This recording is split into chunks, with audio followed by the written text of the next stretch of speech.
Since the time of Galileo, humans have been looking towards the stars. We built larger telescopes, we landed people on the moon, we launched giant observatories into space, yet for 400 years astronomers faced the same problem. Every telescope on Earth was looking at the universe through a blurry window. And the thing causing the blur wasn't a distant galaxy, it wasn't a lack of technology, it was Earth's own atmosphere. It wasn't until the 1980s that scientists finally found a solution, and the way they solved it sounds completely absurd. They created a fake star. Before we understand how these fake stars are made, we need to understand why astronomers needed them in the first place. The problem with Earth's atmosphere.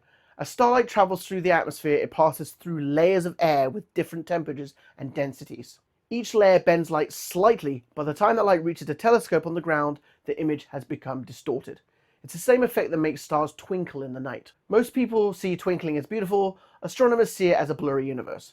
So how do you fix a blurry universe? You create a star that doesn't exist. Astronomers fire powerful lasers nearly 90 kilometers into the sky. The lasers hit a thin layer of sodium atoms high above Earth. Those atoms were left behind by meteors burning up in the atmosphere. When the laser strikes them, they begin to glow. From the telescope's point of view, it looks like a bright star has suddenly appeared exactly where it's needed. But this star isn't hundreds of thousands of light years away, it's sitting inside Earth's atmosphere. And astronomers created it on purpose. The fake star isn't being used to observe the universe, it's being used as a reference point. A telescope knows exactly what that artificial star should look like, so when the atmosphere distorts its light, scientists can measure the distortion in real time. Computers then calculate exactly how the atmosphere is bending the incoming light. And that's where the magic really happens. Inside the telescope is a special mirror that can change its shape hundreds of times, sometimes thousands of times every second. As the atmosphere distorts the light, the mirror continuously adjusts itself to cancel out those distortions. The result is a much sharper view of the universe. The difference can be dramatic. Without correction, distant objects can appear soft and blurred.